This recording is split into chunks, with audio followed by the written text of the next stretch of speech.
वसुदैव कुटुम्बकम्। ॐ पूर्णमदः पूर्णमिदं पूर्णात् पूर्णमुदच्यते पूर्णस्य पूर्णमादाय पूर्णमेवावशिष्यते। ओम शांति शांति शांति। जय श्री कृष्ण। आज अमीबेन गीत गाશે भजन गाશે। या please begin. Okay, you can hear me, right?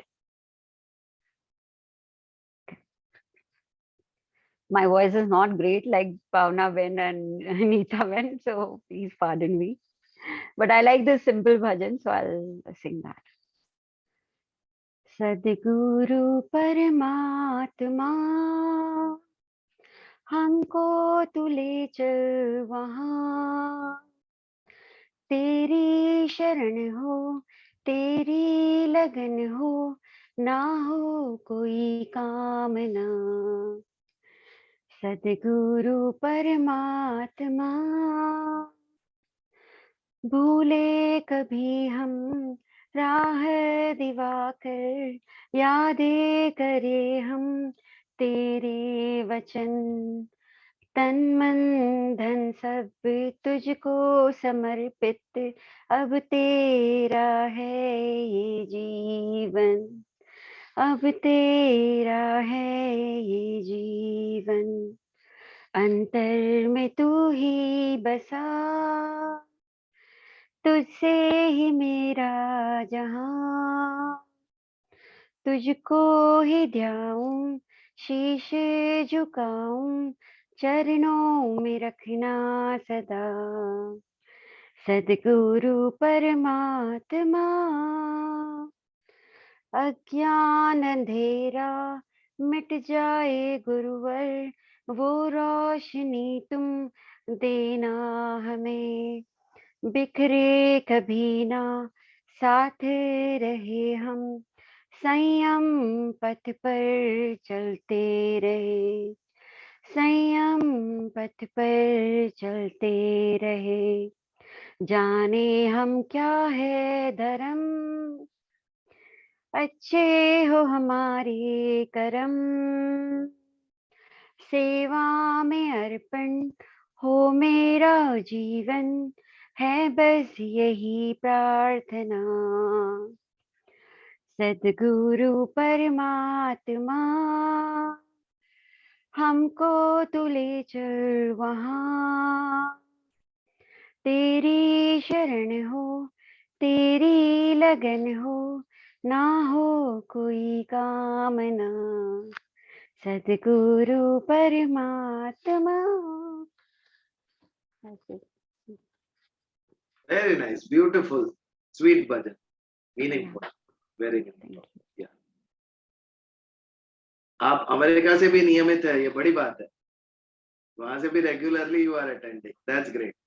2 साल में खुद के अंदर जितना मैंने चेंजेस अनुभव किया है, and I have been trying to implement.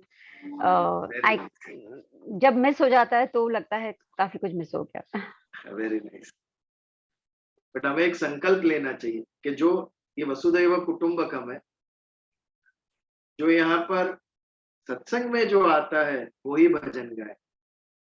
केवल भजन के लिए एक बार आए है ये योग्य नहीं है। ये कोई म्यूजिक टैलेंट दिखाने का प्लेटफॉर्म नहीं है। ये आध्यात्मिक परिवार है कि जहां पर हमें कुछ समझना है जीवन विषय को।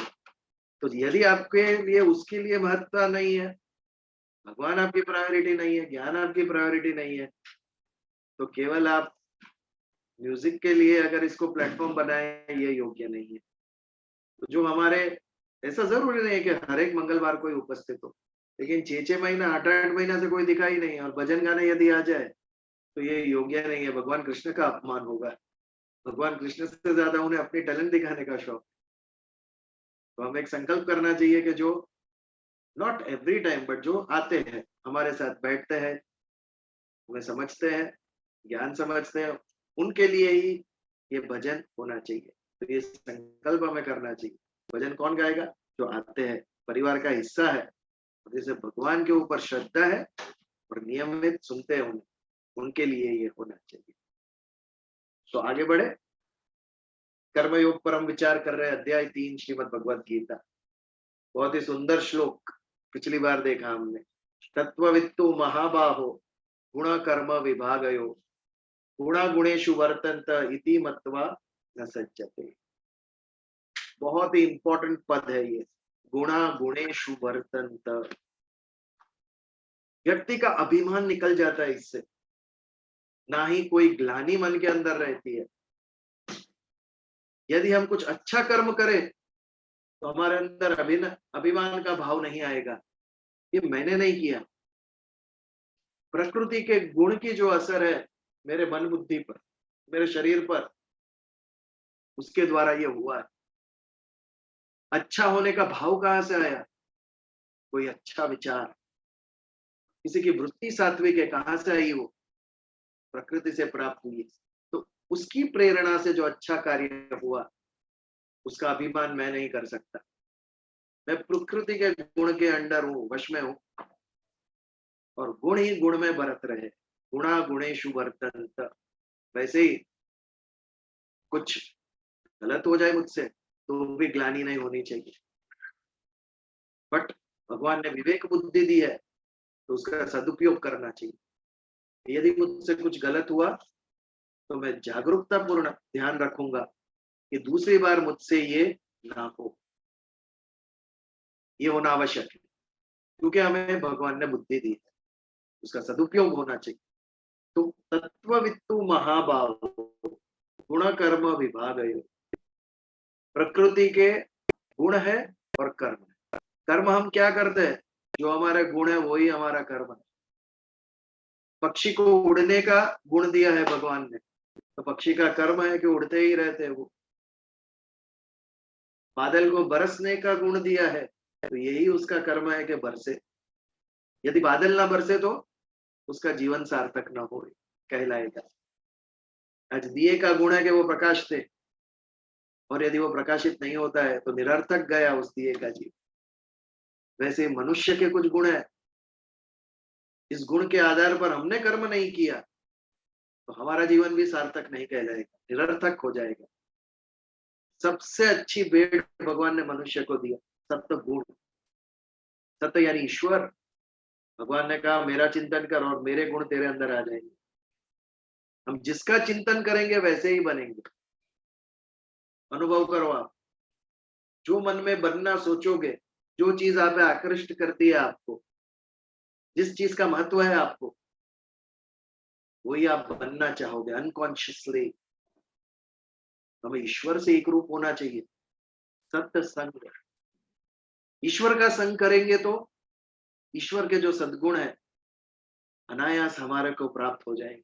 अनकॉन्शियसली, सबकॉन्शियसली, अनकॉन्शियसली वो गुण हमारे अंदर आ जाएंगे, और इससे हमारा अभिमान जाएगा। जब तत्व का भेद हमें पता चलेगा तो, ज्ञानी तो बहुत है, लेकिन जिसने तत्व से जानी है चीज, जैसे तत्वदर्शी कम है। ये प्रकृति भगवान के अधीन है, ये शरीर मन बुद्धि प्रकृति के अधीन है। एक प्रकृति का विषय है और एक चैतन्य का विषय है। मैं परम तत्व, जो मेरा आत्मा है वो परम तत्व का अंश है, मेरा शरीर है वो प्रकृति का अंश है। इस गुण को, इस तत्व को जिसने समझा, उसने जाना कि मैं निमित्त मात्र हूं, मेरे द्वारा नहीं हो रहा है। अर्जुन तीर चला रहा है, युद्ध कर रहा है, फिर भी भगवान कह रहे हैं कि तू निमित्त है मात्र। ये श्लोक जब समझते हैं तब हमें पता चलता है तेरे द्वारा हो रहा है ये। तेरे अंदर जो भाव उत्पन्न हो रहे हैं ये प्रकृति के कारण उत्पन्न हो रहे हैं, जिसके ऊपर तेरा कोई नियंत्रण नहीं। गुणा गुणेशु वर्तन्त, तो हमारा समग्र जीवन जो है वो गुणा गुणेशु वर्तन्त। कभी सात्विक, कभी राजसी, कभी तामसी गुण हमारी वृत्तियों को एक्टिव करते हैं। उससे हमारे मन के अंदर भाव, इच्छाएं निर्माण होती है। जब मन में तामसी वृत्ति आ जाती है तो ऐसी इच्छा उत्पन्न होती है। बट ये तीनों गुण तुम्हें बांधने वाले हैं। सात्विक गुण भी बांधने वाला है क्योंकि प्रकृति जन्य है वो, उसके अंदर भी आ सकती है। ज्ञान सात्विक गुण है, धर्म सत्य ज्ञान, ज्ञान की भी आसक्ति हो सकती है। ज्ञान का भी अभिमान हो सकता है। 2 डिग्री आ जाए तो 1 फीट ऊपर चलने लगता है व्यक्ति, मेरे जैसा कोई नहीं। ये ज्ञान की आसक्ति। लेकिन जो तत्वदर्शी है उसको ये आसक्ति निर्माण नहीं होगी, क्योंकि उसे पता है जिस बुद्धि के द्वारा मैंने ज्ञान प्राप्त किया है वो मेरी नहीं है, वो प्रकृति का अंश है, उसमें मेरा कोई हिस्सा नहीं। सात्विक वृत्ति भी बांधने वाली, ज्ञान से आ सकती। राजसी वृत्ति में कर्म से आ सकती। राजसी वृत्ति में प्राप्त करने की अपेक्षा, नाम करने की अपेक्षा, फेमस कीर्ति की अपेक्षा। छोटी गाड़ी है तो बड़ी गाड़ी लेनी है, राजसी वृत्ति। 1 फ्लैट है तो दूसरा लेना है, 2 फैक्ट्री है 4 करनी है। कामनाएं, इच्छाएं, भौतिक वस्तु प्राप्त करने की, ये भी हमें बांधने वाली है आसक्ति। संपूर्ण जीवन इसके पीछे चला गया हमारा, और हम समझे ही नहीं कि जिसके पीछे मैं भाग रहा हूं वो मिथ्या है।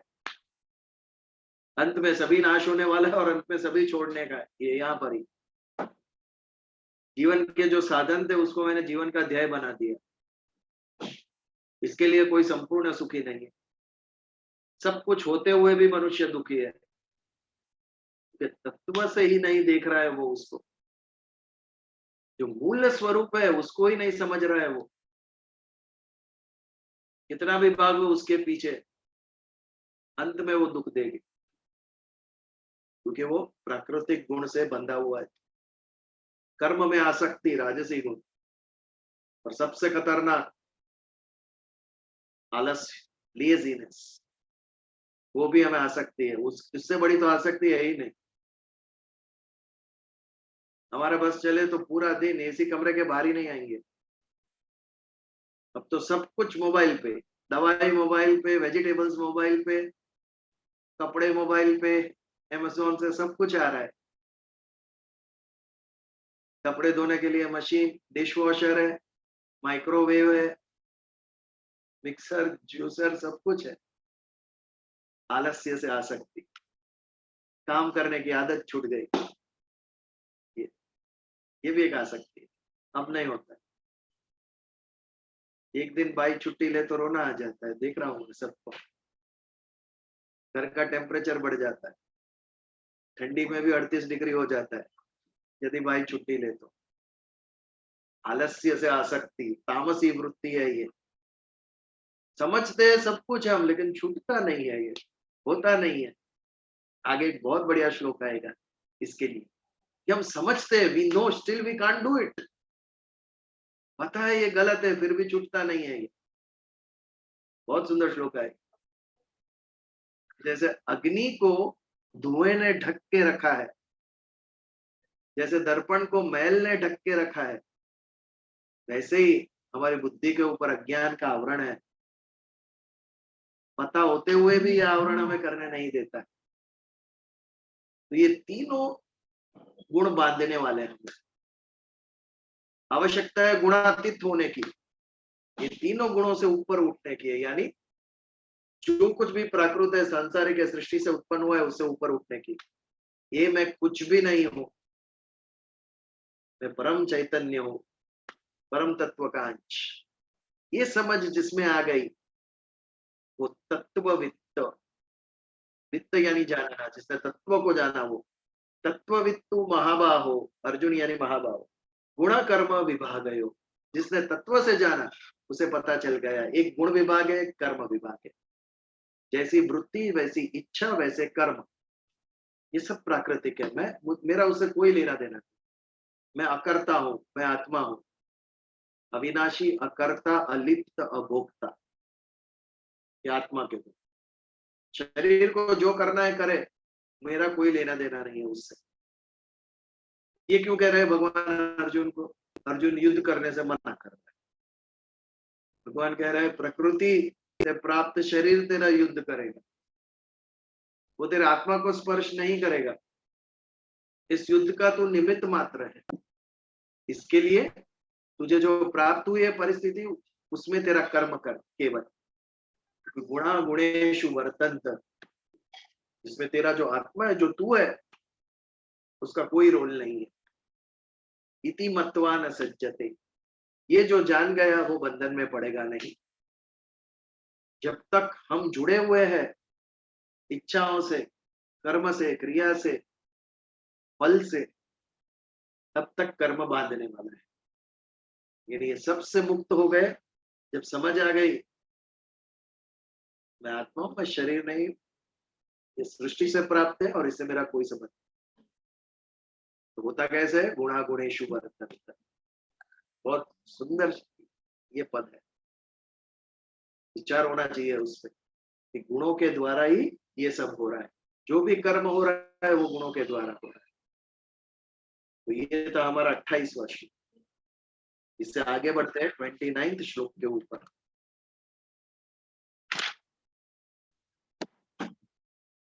यदि भगवत गीता है तो पढ़िए। प्रकृतेर गुण सम्मूढ़ा सज्जन्ते गुण कर्मसु तान कृष्ण विदो मंदान कृत्सन अभिन्न विचालयते। यही श्लोक आगे आ गया है, वही भगवान वापस रिपीट कर रहे हैं।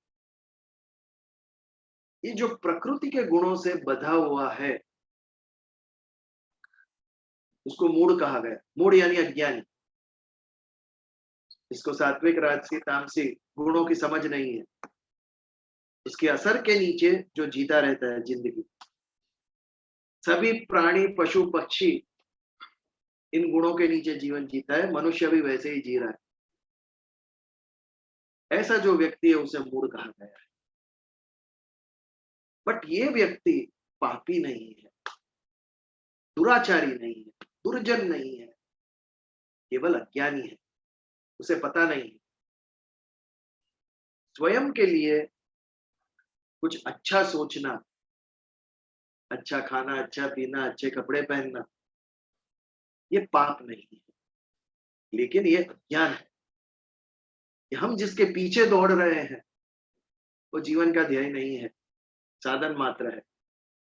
तकलीफ वहां होती है जब इससे ऊपर हम उठते ही नहीं, इसी के अंदर सारा जीवन हमारा गुजार देते हैं। तो ऐसे जो व्यक्ति है जो सकाम भाव से जीवन जीते हैं, मुझे ये करना है, मुझे ये चाहिए, यहां पहुंचना है मुझे, दुराचारी नहीं है, दुर्जन नहीं है, लेकिन उनका भाव सकाम है, स्वयं के लिए जीवन जी रहे हो। ऐसे व्यक्ति के लिए यहाँ प्रकृतेर गुण सम्मूढ़ था। मूढ़त्व यानी अज्ञान, मोह। कौन नहीं मोह में पड़ता? ऋषि मुनियों के लिए भी ये मोह टालना बहुत ही कठिन था। 10,000 वर्ष तक विश्वामित्र जी तपस्या कर रहे थे। भगवान इंद्र ने मेनका को आदेश दिया, 10,000 वर्ष की तपस्या भंग हो गई। विश्वामित्र जी, इतना कठिन है ये, वो नहीं जानते थे ये तपोभंग करने आई है, ज्ञान था उनका, फिर भी आचरण में लाना बहुत कठिन है। ये समझते हुए भी हमसे करना मुश्किल है। ये कितना दृढ़ संकल्प चाहिए, दृढ़ निर्धार चाहिए बुद्धि के अंदर, this is right and this is wrong, ये रॉन्ग है, ये नहीं होगा हमसे। प्रकृतेर गुण सम्मूढ़ सज्जनते गुण कर्मशु, बंध जाते हैं सारा जीवन इन गुणों के असर के अंदर। अन्य प्राणी, पशु, पक्षी सभी जैसे अब स्वयं के लिए ही जीवन जीते हैं, अन्य के लिए नहीं। उनमें कर्तृत्व भाव है नहीं अन्य जीव में, वो स्वयं के लिए ही सारा जीवन जीते हैं, खाते पीते रिप्रोड्यूस करते हैं। एक कौवा दूसरे कौवे के लिए कुछ नहीं करता, सब अपना स्वयं के लिए जीवन जीते हैं, क्योंकि वो केवल प्रकृति के गुण के अंदर है, उसके अंडर है। जैसा प्रकृति ने फिट किया वैसे ही जीते रहते। वहां पर विवेक बुद्धि नहीं, विचार नहीं, ये केवल मनुष्य को दिया है भगवान। लेकिन उसके ऊपर भी आवरण चढ़े हुए हैं, मोह के, अज्ञान के आवरण चढ़े हुए हैं। ज्ञानी से भी ये नहीं होता है, ज्ञान होते हुए भी उसको रोकना कठिन है। तो आसक्ति आना बहुत सहज है, ये तीनों गुणों के प्रति आसक्ति आना बहुत सहज है। इसीलिए वेदों में, शास्त्रों में भी कितने सारे सकाम फल देने वाले उपाय दिए हैं। क्यों कर रहे हैं व्रत, क्यों कर रहे हैं उपवास, बड़े यज्ञ याग क्यों कर रहे हैं?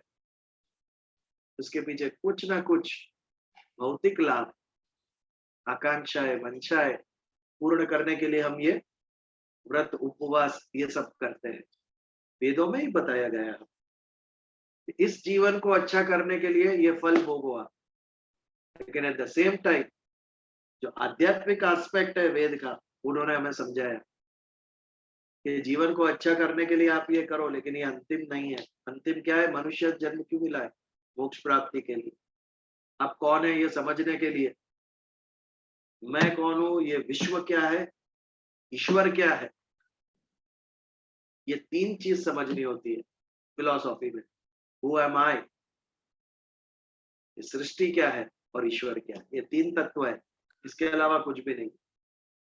तीन तत्व, तो ये समझना,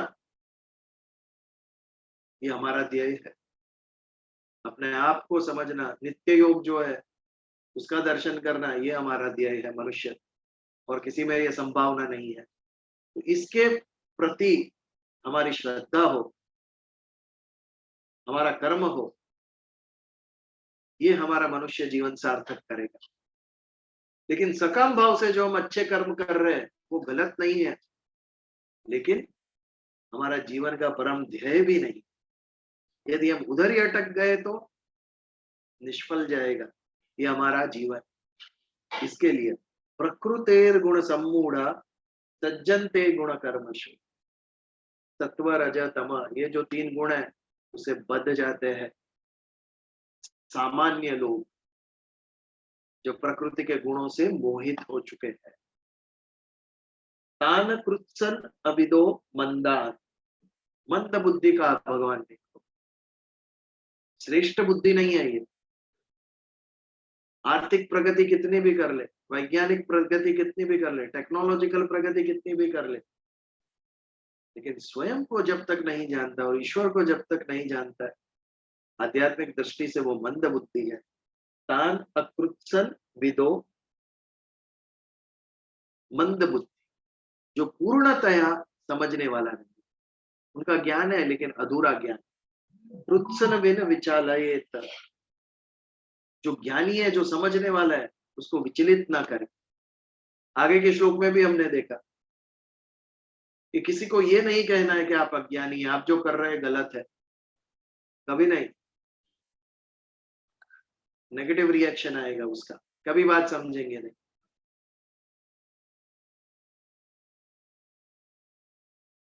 सोक्रेटिस ने एक बहुत सुंदर वाक्य कहा, बहुत बड़े विचारक हो गए ग्रीक के। You can not make a person understand who already thinks he knows, जो स्वयं ऐसा मान रहा है कि मुझे पता है, उसे आप कुछ भी नहीं समझा सकोगे। वहां पे बुद्धि के द्वार बंद कर दिए, मुझे पता है, ये अगर आपके मन में हो तो उसे आप कुछ भी नहीं समझा सकते। तो किसी को भी नेगेटिव हमें कहना नहीं है कि आप कर रहे हो वो गलत है, आपको ऐसा नहीं ऐसा करना चाहिए, ये तो पाप है, अज्ञान है। आपको उसे विचलित नहीं करना है, लेकिन हमारे जीवन से, हमारे आदर्शों से, उसके साथ रहकर, दृष्टांत देकर कि ये नहीं, ये सही चीज है, हमारे एक्शन से उनको समझाना है what is right and what is wrong. जब हमें सही तरीके से सोचते हुए कोई देखेगा, जब हमें सही तरीके से काम करते हुए कोई देखेगा, तब अनकॉन्शियसली वो उसे पता चलेगा yes this is the right way, ऐसे होना चाहिए, ऐसे बोलना चाहिए, कल तक मैं जो सोचता था वो गलत था, ये जो सोचे ये बराबर है। यदि मुंह पे कहेंगे तो कोई नहीं मानेगा। चुपचाप हमें आचरण के द्वारा लोगों के सामने रखना है। आप जो कर रहे हैं वो गलत नहीं है, लेकिन इससे भी ऊपर, इससे भी बेटर हमारे जीवन का ध्येय हो सकता है। कल तक जो हम कर रहे थे, लेकिन आज जब हमें पता चला इससे भी श्रेष्ठ है, तो हमें उसके तरफ लक्ष्य करना चाहिए। सारा जीवन इसी में नहीं, इससे भी ऊपर हम बहुत उठ सकते हैं। ये समझ, ये जीवन में ज्ञान से, धर्म से हमारा है, और यही समझ अन्य तक ले जाएंगे, तब जाके परिवर्तन दिखेगा व्यक्ति के अंदर, समाज के अंदर। तो तान अकृत्सन विदो मंदान कृत्स विन विचालये। जो अज्ञानी है उसको अपने आदर्श के द्वारा, अपने आचरण के द्वारा, हमें डायरेक्टली नहीं कहना है, लेकिन हमारा जीवन, हमारा चरित्र, हमारी वाणी, हमारे विचार, ये देखकर वो स्वयं समझना चाहिए क्या सही है या गलत है। आप जो कर रहे थे कल तक वो बुरा था, गलत था, खराब था, ये नहीं। क्यों ना हम ये करें, ऐसे भी कर सकते हैं, ये सही रीति। व्यक्ति का अहंकार भी बीच में नहीं आएगा और प्रेम से वो बात समझेगा हमारी। ये बात इस श्लोक में भगवान, प्रकृति के गुण से तो सभी बंधे हुए हैं, क्योंकि अज्ञान है। इससे आगे भी जीवन है, इससे आगे भी हम कुछ कर सकते हैं, ये ज्ञान नहीं है। और विषय इतने सारे हैं संसार में, हमें आकर्षित करते हैं और उसमें बांध देते हैं। उससे आगे हम बढ़ नहीं सकते, उससे ऊपर हम नहीं उठ सकते। विषयों की जाली है, नेट। यदि नदी में आप जाली डाल दो तो मछली फंस गई। फंस गई मतलब आगे नहीं बढ़ सकती है। जाली हमें आगे बढ़ने से रोकती है। ये विषय ऐसे है, एक बार विषय में फंस गए तो जीवन में प्रगति असंभव, क्योंकि हम वहीं अटक गए, जाली में फंस गए, विषयों की जाली। तो इससे ऊपर उठने के लिए केवल एक ही मार्ग है, ज्ञान, नॉलेज, राइट एंड रॉन्ग की समझ। और इसके लिए गुरु की आवश्यकता है कि जो हमें अपने आदर्श के द्वारा, अपने आचरण के द्वारा समझाए, पॉजिटिवली, प्रेम से। उपनिषद, उप यानी नजदीक, नी यानी नीचे, अपने पैरों के पास बिठाकर, प्रेम से पास बिठाकर जब ज्ञान दिया जाता है तो वो टोटली अपने मन, बुद्धि, चित्त, अहंकार सब एक्सेप्ट करेंगे। आज हम केवल बुद्धि से ही मैथमेटिक्स एक्सेप्ट करते हैं, लेकिन मन से नहीं करते, हृदय से नहीं करते, तो उसमें प्रेम का अभाव। प्रेम के द्वारा जब परोसा जाता है तो उसका अधिक मिठास उसमें होती है। होटल में वेटर भी परोसते हैं, घर पे माँ भी परोसती है खाना। फर्क है दोनों में, अंतर है दोनों में, प्रेम का अभाव है। वहां पैसों के लिए परोस रहा है वो, वहां पैसों के लिए नहीं परोसती। कर्म कैसे करे इसका महत्व है। How do you do your action, प्रेम के द्वारा होना चाहिए।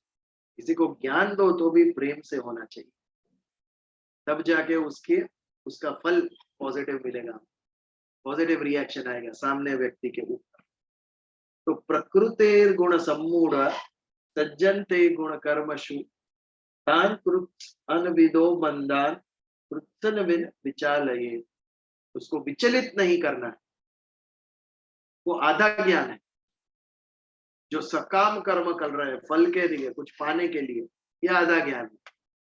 उनकी निंदा नहीं करनी है, लेकिन हमारे कर्म से, हमारे वाणी से, हमारे विचार से उनके सामने एक आदर्श रखना है। अपने आप को उठाएंगे, क्या सही है क्या गलत है। फैशन जैसे स्प्रेड होती है, कोई एक व्यक्ति पहले कुछ नई फैशन लाता है, कैसे सब करने लगते हैं वो देख के। किसी ने घर पे व्हाट्सएप तो नहीं भेजा कल से ऐसा ड्रेस पहनना है, फिर भी सब करने लगते हैं। एक्शंस आर कंटेजियस, एक करता है दूसरे उठाते ही है वो, तो एक अच्छा क्यों नहीं करता है? अच्छा काम कोई करेगा तो वो भी उठाना चाहिए ना सबको। श्रेष्ठ कौन है? जिसको सब अनुवर्तन करते हैं वो।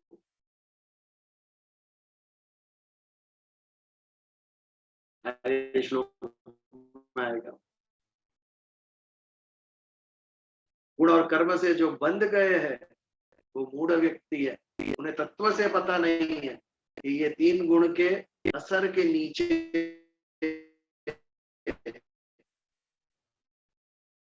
हम सोच हम से बहुत ही छोटा श्लोक था, ज्यादा तत्व ज्ञान नहीं था उसमें।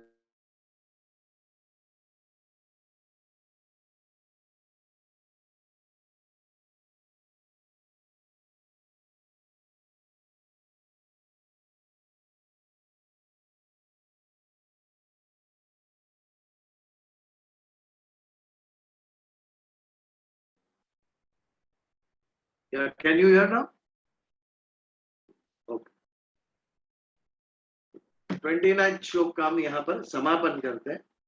इसके ऊपर यदि कोई प्रश्न या चर्चा किसी को कुछ कहना है तो थोड़ी देर के लिए हम ले सकते हैं, नहीं तो आगे बढ़। Anybody? I just want to say something, Bijal, on this. Sure, sure. So, Tell me. I was discussing with a friend on this, and that once we start, getting detached from the work, business, family, that is what when we say Van-Prasasan is all about, that we create the detachment. That is what Bhagavad Gita is teaching. Now, if the person who is bringing these good thoughts in life, for example, you, and if we get asakti towards these kind of sessions or these kind of conversations, is that an attachment again? No, it's a Then good attachment. my take on this was, so I want to validate with you. My take on this was कि अगर कोई अच्छा इंसान, अच्छी बात या अच्छे sessions से अगर आसक्ति होती है जिससे आप एक अच्छे इंसान बन सकते हो और आप अपने आप से ज्यादा कनेक्ट कर सकते हो, तो उसे आसक्ति नहीं कहे जाती। Am I right? नहीं, डेफिनेटली राइट। ये ईश्वर से जो संग है, सत्संग है, वो आसक्ति नहीं है, वो हमारे जीवन का ध्येय है और वो होना ही चाहिए। आसक्ति किससे करेंगे हम? जो जड़ सृष्टि से जो वस्तुएं है, व्यक्ति है, उसके साथ जो अटैचमेंट है उसे आसक्ति कहेंगे। इसे सत्संग कहते हैं और ये तो हमारे जीवन का ध्येय है। इसे श्रेष्ठ क्या हो सकता है? दूसरी बात, आप डिटैचमेंट की जो कह रहे हो, काम से, इससे, उससे, कर्म का स्वरूप से त्याग नहीं। स्वरूप से त्याग यानी टू स्टॉप डूइंग, ये त्याग नहीं होना चाहिए। कर्म का कभी त्याग नहीं होना चाहिए। कर्म ज्यायो या कर्मणा, भगवान ने ही कहा है, अकर्मणता से कर्म ग्रेट है। अपने आखिरी श्वास तक मनुष्य को कर्म करना चाहिए और करते ही रहेंगे, लेकिन उसके पीछे का भाव खाली बदलना चाहिए। व्हाट इज वानप्रस्थ, व्हाट इज संन्यास, उसमें कर्म करना हम स्टॉप नहीं करते, लेकिन ब्रह्मचर्य आश्रम और गृहस्थ आश्रम में जो स्वयं के लिए और परिवार के लिए कर्म कर रहे थे, उसकी जगह अभी हम समाज के लिए कर रहे हैं, अभी हम भगवान के लिए कर रहे हैं। उसके पीछे का हेतु बदलना चाहिए। कर्म का कभी भी ये नहीं होना चाहिए, बंद नहीं होना चाहिए, केवल उसके पीछे की दृष्टि बदलनी चाहिए। आज समाज में कोई वनप्रस्थ यदि फॉलो करे तो कितने प्रॉब्लम सॉल्व हो जाए।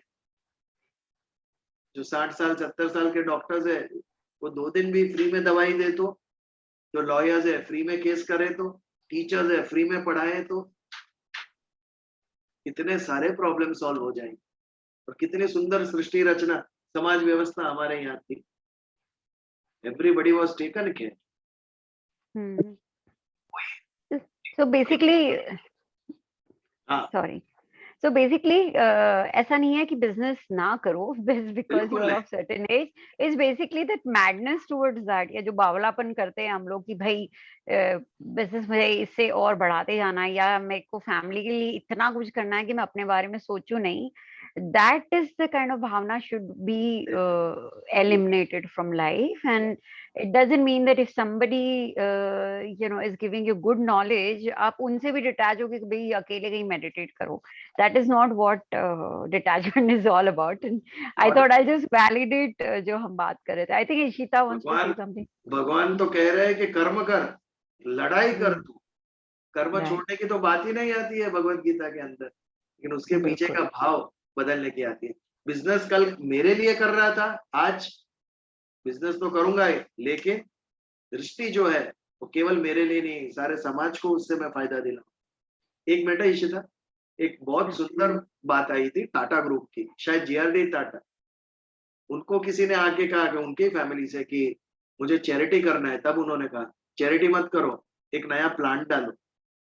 जब आप नई फैक्ट्री डालोगे तो इतने हजारों मजदूरों को नौकरी मिलेगी, कितने सप्लायर्स ट्रेडिंग करके जो माल देंगे उनका घर चलेगा, ट्रांसपोर्टर्स, इलेक्ट्रिशियंस, सर्विस देने वाले, अपने आप उससे प्रगति होगी।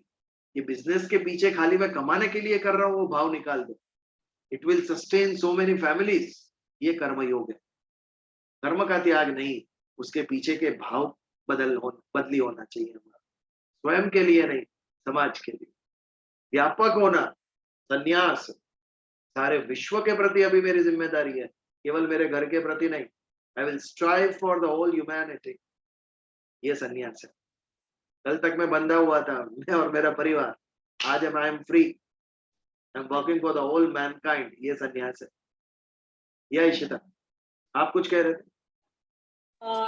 Yeah, so like you said, हमें क्या, हमारा कर्तव्य जो है वो हमारे गुण धर्म से अपने आप उसकी परिभाषा बनती है। ठीक है, मेरा कर्तव्य क्या है, जैसे आपने एक बार, लाइक घोड़ा है, तेज दौड़ता है, देयरफॉर उसका कर्तव्य है दौड़ना, क्योंकि उसका जो गुण है वही उसका धर्म है। तो गुण धर्म की पहचान कैसे पता चले किसी भी साधारण मानव में, ये बहुत साधारण सा प्रश्न है, लेकिन इसको उत्तर देना बड़ा कठिन है कि मेरा गुण मैं कैसे पहचानूं और उस गुण से मैं कैसे अपने धर्म को परिभाषित करूं। ऐसी ये ऑब्जर्वेशन से आता है। जैसे घोड़े का गुण हमने देखा, उसे शायद पता नहीं होगा, पक्षी का गुण हमने देखा, वैसे ही अगर हमारी विवेक बुद्धि स्ट्रांग है तो हम सेल्फ एनालिसिस कर सकेंगे, ये मेरे स्वभाव की पॉजिटिविटी है, ये मेरे स्वभाव की वीकनेस है। अगर बुद्धि तेज है, हम इंट्रोस्पेक्शन कर सकते हैं, तो हम स्वयं जान सकते हैं। उस पर इम्प्रूव करना बहुत कठिन है, लेकिन जान तो सकते ही हैं, बट इम्प्रूव होगा ही नहीं यदि जाना नहीं। That is fundamental to know. और यदि मेरे में ये क्षमता नहीं है तो मेरे साथ जो जुड़े हुए दोज ऑब्जर्विंग मी, वो देख सकते हैं इनके गुण क्या है, इनके दुर्गुण क्या है। मानना चाहिए लोगों का जो अपने साथ है, लेकिन हमारा अहंकार इतना बड़ा है, किसी की बात ही नहीं मानता है। I cannot be wrong, I know everything, my decisions are right, यही तो दुखी कर रहा है हम सब, ये बात। एनीथिंग एल्स, कि आगे बढ़े? 30th श्लोक में ये जो अभी गुण और कर्म विभाग चल रहा है, उसका सिद्धांत भगवान बताते हैं, कल्मिनेशन, उसका समापन करते हैं, कैसे कर्म करना चाहिए, क्यों कर्म करना चाहिए। मयि सर्वाणि कर्माणि सन्यस्य आध्यात्म चेतसा निराशिर निर्ममो भूत्वा युध्यस्व विगत ज्वर। अर्जुन को अपना मत, मत यानी ओपिनियन कहते हैं, लेकिन भगवान का मत ये केवल मत नहीं है, हमारे लिए तो सिद्धांत कहलाएगा वो। मत कैन बी डिफरेंट, मत भेद हो सकता है, मत मतांतर हो सकता है, आपका मत और मेरा मत अलग हो सकता है, लेकिन सिद्धांत एक ही होता है। सिद्धांत में देयर इज नो आर्ग्यूमेंट। किसी भी काल में, किसी भी स्थान पर इट होल्ड्स ट्रू। जो बदलता नहीं है वो सिद्धांत। आज से 1000 साल पहले भी जो सही था, 1000 साल बाद भी जो सही होगा, एप्लीकेबल। पृथ्वी के इस हिस्से में भी एप्लीकेबल है और उस हिस्से में भी एप्लीकेबल है ये सिद्धांत। अग्नि उष्णता देती है, सिद्धांत। पानी भिगोता है, ये सिद्धांत। वायु शोषण करता है, ये सिद्धांत। ये कहीं पर भी कभी भी बदलता नहीं है। मत can be different, opinions can differ. आपका मत और मेरा मत कॉन्ट्राडिक्टरी, विरोधाभासी हो सकता है, लेकिन जो सिद्धांत बन गया, there is no argument on it. उसके ऊपर कोई विचार आगे संभव नहीं है। तो हमारा लक्ष्य मत के ऊपर नहीं, सिद्धांत के ऊपर होना चाहिए। फॉलो सिद्धांत, मत नहीं, ओपिनियंस नहीं। They don't value, principles value. Policies can change, principle can not change. हमारा सिद्धांत वही रहना चाहिए, पॉलिसी बदली करो। जैसी परिस्थिति है वैसी पॉलिसी बदली करो आप, लेकिन जो प्रिंसिपल है वो उसको पकड़ के रखो, उसको कभी भी मत छोड़ो। इट इज यूनिवर्सल, स्थान और काल से अबाधित। मत मनुष्य का होता है, भगवान का सिद्धांत होता है। भगवान जो कहते हैं वो ultimate, we have to follow it religiously. तो यहाँ पर भगवान अपना सिद्धांत देते हैं, लेकिन उनमें विनम्रता है, इसके लिए उसे मत कहते हैं। मयि सर्वाणि कर्माणि, अर्जुन तेरे सभी कर्म, मयि यानी मुझे, संन्यस्य अध्यात्म चेतस। संन्यस्य यानी संन्यास, यानी सम्यक न्यास इति संन्यास। न्यास यानी त्याग करना, अच्छी तरीके से त्याग करना, इसे संन्यास कहते हैं। संन्यास में क्या किया हमने? वस्त्र का त्याग किया और भगवा धारण किया, इसे हम संन्यास समझ बैठे। कोई भी भगवा पहन के सामने दिखे हम प्रणाम करते हैं, नमस्कार करते हैं, उनकी वृत्ति चेक करते नहीं। कपड़ों से हम सन्यासी डिसाइड करते हैं। तो दाढ़ी मूंछ जटा हुई सन्यासी, गले में रुद्राक्ष की माला हुई सन्यासी। गलत। उसकी वृत्ति चेक करो, यदि उसकी वृत्ति व्यापक नहीं हुई तो वो सन्यासी नहीं है। यदि सारी जीव मात्र के लिए, भूत मात्र के लिए उसके हृदय में प्रेम नहीं है तो वो सन्यासी नहीं है। यदि सारी सृष्टि का सही अच्छा करना उसे अपना कर्तव्य नहीं लगता है तो वो सन्यासी नहीं। जिसने अपनी सकाम भावनाओं का त्याग किया, न्यास यानी त्याग, वो सन्यासी। कल तक मैं सीमित था मेरे परिवार तक, आज व्यापक हो गया। घट टूट गया और घट के अंदर जो आकाश था चिदाकाश के साथ मर्ज हो गया। यह है सन्यास। सन्यास यानी त्याग, त्याग करना, वृत्तियों का त्याग करना। अध्यात्म चेतस, तेरे सभी कर्म है उसका त्याग कर अर्जुन।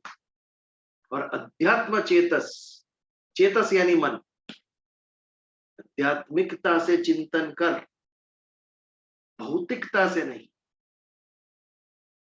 यदि मटीरियलिस्टिकली तूने सोचा तो ये मेरा भाई, ये मेरे गुरु, ये शस्त्र, ये जीवन, ये मृत्यु, यही सब बात तेरे अंदर आएगी। लेकिन आध्यात्मिकता से तू विचार करेगा तो ये जीव मात्र है, ये आत्मा है, शरीर नहीं। शरीर मरेगा, आत्मा नहीं मरेगा। और भगवान ने पहले ही कह दिया ये तो सब मर चुके हैं, तू तो निमित्त मात्र है, तुझे खाली तीर जोड़ना है, ताकि ये सब मर चुके हैं। तो आध्यात्मिकता से जब हम विचार करेंगे उसे अध्यात्म चेतसा कहें। तो सभी तेरे कर्मों का त्याग कर दे, अर्जुन को भगवान कहते, मुझे अर्पण कर दे, मुझे अर्पण कर दे, तेरे सभी कर्मों का, ये जो सभी कर्म है तेरे, मुझे अर्पण कर दे। तो अर्पण करना, उसमें भी त्याग है, सन्यास में भी त्याग है, दान में भी त्याग है, लेकिन इसके पीछे की जो समझ है उसमें अंतर है। आज आप जा रहे हो रास्ते में, एक दरिद्र भिखारी देखा आपने और आपने 10 रुपए उसे दिए, ये क्या हुआ? ये आपके पैसों का त्याग हुआ कि नहीं? 10 रुपये का त्याग कर दिया आपने, बट इसके पीछे का भाव क्या था? इसके पीछे करुणा का भाव था, इसके पीछे दया थी। आपको दया उत्पन्न हुई कि शायद इसने खाना नहीं खाया, इस करुणा के भाव से आपने उस पैसों का त्याग किया। ये अर्पण नहीं है, ये दान है। बट व्हाट इज अर्पण? अर्पण इससे बहुत ऊपर है। भगवान को हम अर्पण करते हैं, कृष्णार्पण। मंदिर में जाके 10 रुपया चढ़ाया, वो क्या आपने भगवान को दान दिया? करुणा के भाव से कृष्ण भगवान पे दया आ गई, इसके लिए 10 रुपया रखा आपने उधर? बिल्कुल नहीं। तो ये कौन सा भाव है इसके पीछे? जब कृष्णार्पण हम करते हैं तभी अध्यात्म चेतस, आध्यात्मिक भाव है उसके पीछे, अर्पण के पीछे। कौन सा भाव?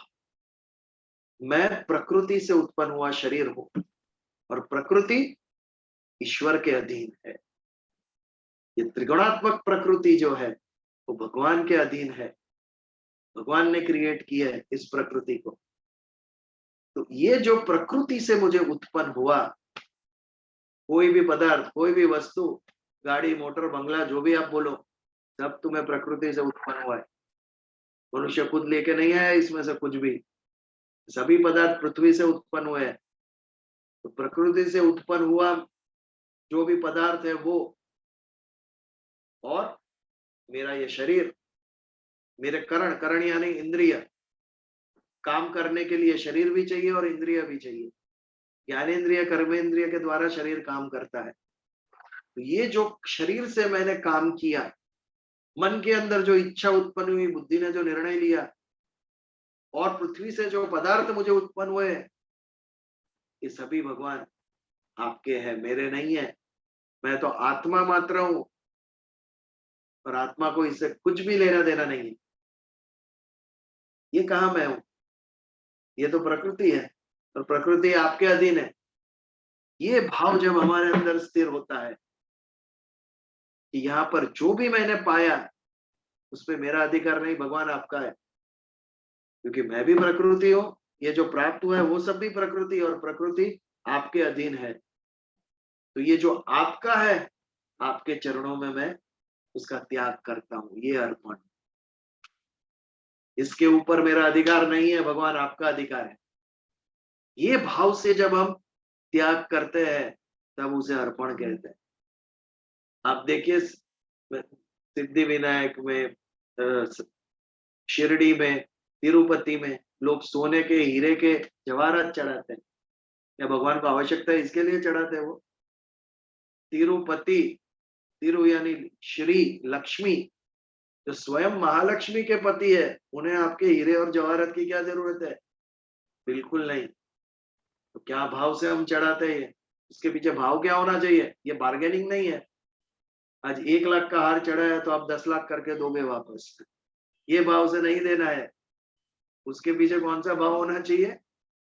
आपने दिया हुआ है भगवान और आपको समर्पित करते हैं। ये जब भाव होता है तो उसे अर्पण कहते हैं। इसके लिए एक बहुत बड़ा ये शब्द है हमारे शास्त्रों में, कृष्णार्पण। भगवान आपका था और आपको समर्पित कर दिया। ये ग्रेटफुल, कृतज्ञता का भाव है। जैसे उसके पीछे दया और करुणा का भाव था, इसके पीछे कृतज्ञता का भाव। भगवान आपको आवश्यक, आपने दिया हुआ था, आपके चरणों में वापस हम रख रहे हैं। ये भाव मनुष्य के अलावा किसी के पास नहीं है। बीइंग ग्रेटफुल, ये सबसे बड़ा गिफ्ट है भगवान ने हमें जो दिया, अन्य किसी जीव के पास ये नहीं। अर्पण करना है भगवान को।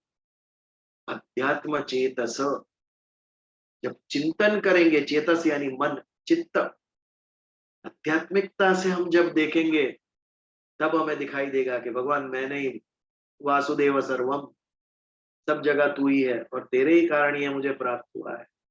उस वक्त जो कृतज्ञता का भाव आता है, इतने हजारों लाखों करोड़ों लोग हैं, उसमें से तूने मुझे दिया, ये भाव जब उत्पन्न होता है और उसके द्वारा कृतज्ञता पूर्वक ईश्वर के चरणों में रखते हैं, तभी उसे अर्पण कहते हैं। तो यही बात भगवान अर्जुन को कह रहे, मयि सर्वाणि कर्माणि सन्यस्य अध्यात्म चेतसा। ये तू जो भी कर्म कर रहा है उसके पीछे से मैं निकाल दे, मैंने किया है, मैं कर रहा हूं, ये निकाल दे। जब तक ये है तब तक तेरे सिर पे बोझ रहेगा उसका, और उसके फल भी तुझे प्राप्त होंगे। तो क्या करूं? मुझे अर्पण कर दे। ये जो भी मेरे कर्म है भगवान, आपके लिए कर रहा हूं। अपने आप को हटा दे उसके पीछे से। मई सर्वाणी कर्माणि संन्यस्य आध्यात्म चेतस। संन्यास यानी त्याग करना। मेरे लिए त्याग कर दे सभी कर्म, अपने आप को निकाल दे। भगवान आपको समर्पित, आपके लिए मैं कर रहा हूं। ये जब भाव तेरे में आएगा तो तब तुम मुक्त होगा कर्म बंधन से। तो इसका जो सेकंड हाफ है, निराशिर निर्ममो भूतवा युध्यस्व विगत ज्वरम, उसमें 3 तत्व समझना है। निराशिर होके, निर्मम होके, और ज्वर का त्याग करके तू कर्म कर। सभी तेरे कर्म मुझे अर्पण कर दे, ये तुझे मुक्ति दिलाएगा। ये जो दूसरा भाग है वो आज समय नहीं है, हम अगले मंगलवार को उसके ऊपर विचार करेंगे। निराशिर निर्ममो भूतवा युध्यस्व विगत ज्वर। तो आज के इस श्लोक के ऊपर कुछ यदि विचार, चर्चा, प्रश्न की प्रार्थना करें हम। चल विश्व शांति की प्रार्थना करेंगे। ओम द्यौ शांति, अंतरिक्ष शांति, पृथ्वी शांति, आपः शांति, औषधय शांति, वनस्पत्ये शांति, सर्वदेवा शांति, ब्रह्म शांति, सर्व शांति, शांतिरेव शांति, सामा शांतिरधिरोम। शांति शांति शांति। जय श्री कृष्ण। जय श्री कृष्ण। जय श्री जय श्री कृष्ण। कृष्ण।